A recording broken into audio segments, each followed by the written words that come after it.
Perkenalkan, nama saya Bekrin TKK dengan NPM 98. Di sini saya akan menjelaskan tentang budaya, yaitu tradisi pasola masyarakat Kabupaten Sumba Barat Daya. Kata pasola berasal dari kata hola atau pasola yang berarti sejenis kayu lemping kayu yang dilempar di mana di antara kedua kelompok ini yang saling berlawanan. Nah, pasola ini dilakukan setiap setahun 3 kali. Setahun 3 kali, yaitu dari Januari, Februari, Maret. Nah, pasola ini dilakukan dalam 4 kampung. Yang pertama itu Kodi, kedua Lamboya, ketiga Wanokaga, keempat Gaura. Bulan pertama Januari itu dilakukan oleh kampung Kodi. Kodi yang dimana di situ akan menjadi pasola pertama. Yang kedua Lamboya itu bersamaan dengan Gaura, tapi bersamaan dengan Gaura itu tidak harus hari yang sama, tetapi itu habis Gaura lewat 3 hari 2 hari itu baru lanjut selanjutnya lagi.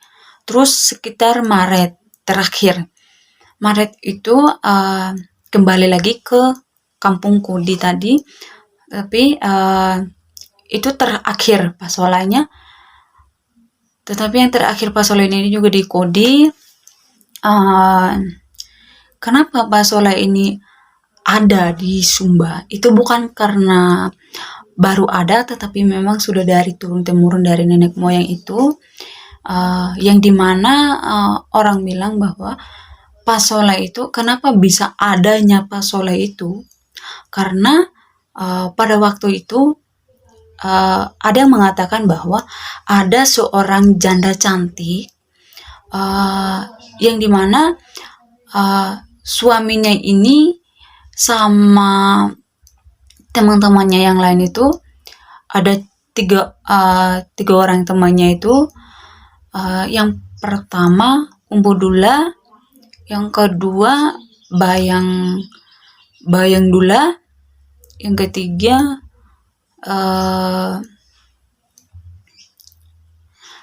dan saya tidak tahu semua namanya, tetapi nama dari janda cantik ini adalah Rabukaba, gimana dia ketika suaminya pergi laut ke selatan untuk mencari padi, tetapi ketika beberapa bulan para masyarakat kampung Waiwuang ini menganggap bahwa ketika pemuda tadi ini yang pergi melaut untuk mencari padi sudah meninggal begitu. Tetapi dalam beberapa hari kemudian bahkan warga itu mencari ketiga pemimpin itu. Yang ketiga orang itu pemimpin dari warga Waiwuang. Nah, ketika suami dari Rabukaba ini dikira meninggal ketika pergi melaut ke pantai selatan untuk mencari padi, tapi nah di situ dia jatuh cinta dengan seorang pemuda lagi yang bernama Teddy Gai Parora. Nah, di situ ketika dia sedang jatuh cinta sama Teddy Gai Parora, bahkan dia sudah melupakan suaminya, begitu tidak mengingat lagi kalau ternyata suaminya itu belum meninggal. Nah, di situ ketika ketemu Rabukaba sama Teddy Gai Parora ini, mereka akhirnya jatuh hati. Mereka menjalin suatu hubungan asmara ya. Dan setelah beberapa bulan kemudian, ketiga pemuda tadi ini yang pergi melaut ke pantai selatan untuk mencari padi tadi ini, mereka kembali. Dan pada saat mereka kembali, istri dari Umbudula ini tidak lagi jadi istri dari Umbudula, karena antara Teddy Gaiparora dengan Rabu Kaba ini sudah saling jatuh cinta. Akhirnya ketika suaminya Rabu Kaba balik itu, dan di situ sudah pulang di kampungnya mereka, habis itu di situ pun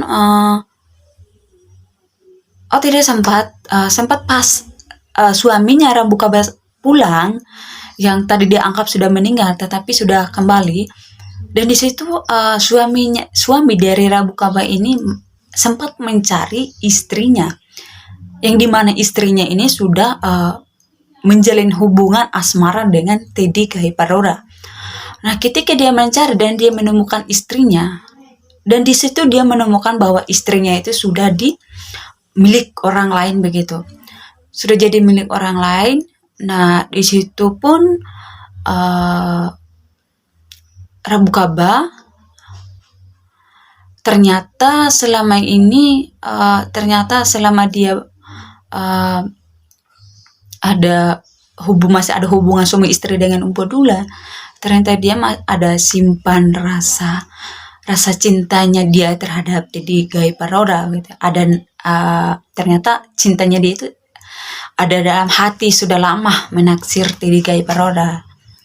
Dan di situ Umbudula pun tidak memaksakan istrinya untuk kembali, tetapi di situ Rabu Kaba meminta Teddy Gaiparora untuk meminang dia untuk antar Siripinang. Istilah kalau di Sumba sana itu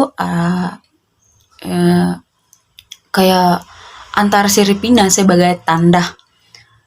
Di situ Rabu Kaba pun meminta belis, yang dimana berupa belis ini berupa kerbau, sapi, dan barang yang berharga lainnya. Di situ pun Teddy, ketika Rabu Kaba menyampaikan keinginannya itu, Teddy Gaiparora pun menuruti permintaan dari Rabu Kaba itu, dan akhirnya menikahlah Teddy Gaiparora sama Rabu Kaba menikah, dan akhirnya Umbudula ini, mantan suami dari Rabu Kaba, memanggil para warga untuk merayakan, di mana di situ dia kehilangan orang yang dia sayang, dan dia berduka. Jadi dia merayakan adanya pasola. Nah, di situ kenapa adanya pasola berawal dari janda cantik itu tadi. Jadi arti dari kata pasola itu karena dari janda cantik tadi itu yang jadi kayak merayakan hari kedukaannya warga Waiwuang, jadi merayakan dalam bentuk pasola tadi itu.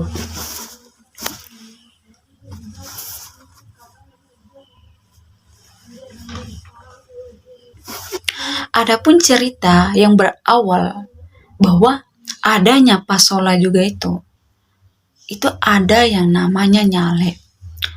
Nah, nyale itu bersamaan dengan pasola juga, yang dimana dari Januari, Februari, Maret itu di situ juga ada penangkapan nyale di pantai.